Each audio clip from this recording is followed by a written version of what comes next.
Hello everybody, my self doctor Kuldeep Kaur. और कुछ important articles जिस पे कॉन्स्टिट्यूशन में जो लगातार केसेस आते हैं जुडिशरी में और अदर एग्जाम में, आज उसको डिस्कस करेंगे। चलिए शुरुआत करते हैं।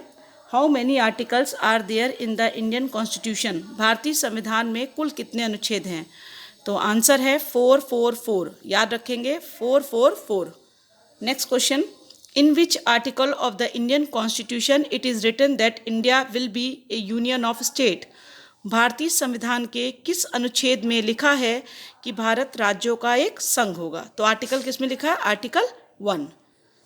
Next, in which article fundamental rights have been provided to the citizens?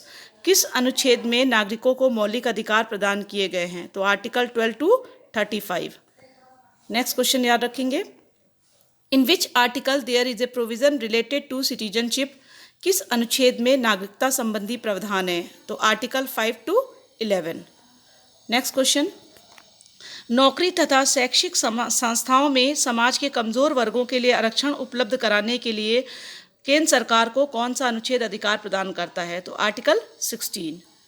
ध्यान रखेंगे, संविधान के किस अनुच्छेद में राज्य के नीति निर्देशक तत्वों का उल्लेख है? Which article of the constitution mention the directive principles of policy in the state? तो आंसर है article 36 to 51। Next question, under which article the attorney general is appointed? महान्यायवादी की नियुक्ति किस अनुच्छेद के अंतर्गत की जाती है? Article 76। Next question, under the article president can dissolve the Lok Sabha? संविधान के किस अनुच्छेद के अंतर्गत राष्ट्रपति लोकसभा भंग कर सकता है? तो article 85। Next, in which article there is a provision for joint session of the parliament? किस अनुच्छेद में संसद के संयुक्त अधिवेशन का प्रावधान है? तो आर्टिकल 108। नेक्स्ट क्वेश्चन याद रखेंगे, संविधान के किस अनुच्छेद में धन विधेयक की परिभाषा दी गई है? In which article of the constitution the definition of money bill has been given? तो आर्टिकल 110। तो जितने भी क्वेश्चंस देख रहे हैं सब जुडिशरी के लिए और अदर एग्जाम के लिए इंपॉर्टेंट क्वेश्चंस हैं। Under which article of the constitution the president issues an ordinance? संविधान के किस अनुच्छेद के अंतर्गत राष्ट्रपति अध्यादेश जारी कर सकता है? तो आर्टिकल 123। याद रखेंगे, संविधान के किस अनुच्छेद में सर्वोच्च न्यायालय के न्यायाधीशों पर महाभियोग चलाया जा सकता है? आर्टिकल 124। नेक्स्ट क्वेश्चन, राष्ट्रपति किस अनुच्छेद के अंतर्गत सर्वोच्च न्यायालय से परामर्श मांग सकता है? Under which article the president can seek advice from the supreme court? Article 233। Next, under which article does the centre have residuary power? किस अनुच्छेद के अंतर्गत केंद्र के पास अवशिष्ट शक्तियां हैं? तो article 248।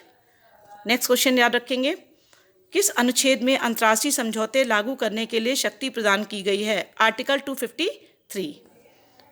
Next, under which article the president constitute the finance commission? किस अनुच्छेद के तहत राष्ट्रपति वित्त आयोग का गठन करता है? Article 280। Next question, right to property is in which article? संपत्ति का अधिकार किस अनुच्छेद में है? Article 300 sub clause A. Next, संविधान के किस अनुच्छेद में संघ और राज्यों के लिए लोक सेवा आयोग का प्रावधान है? In which article of the constitution there is a provision for public service commission for the union and the state? तो आर्टिकल है 315। याद रखेंगे, 315। नेक्स्ट, किस अनुच्छेद के अंतर्गत हिंदी भाषा को राजकीय भाषा घोषित किया गया?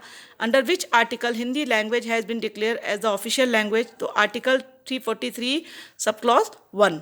आप देख रहे हैं, under which article of the constitution there is a provision for the constitution of the national commission for scheduled tribes? संविधान के किस अनुच्छेद के तहत अनुसूचित जनजातियों के लिए एक राष्ट्रीय आयोग का गठन किया गया है? Article 338 sub clause A. 338 sub clause A. याद रखेंगे, आपने जितने भी क्वेश्चंस 20 देखे सारे के सारे मोस्ट इंपॉर्टेंट हैं। Thanks for watching. Please like share subscribe my channel. Thank you.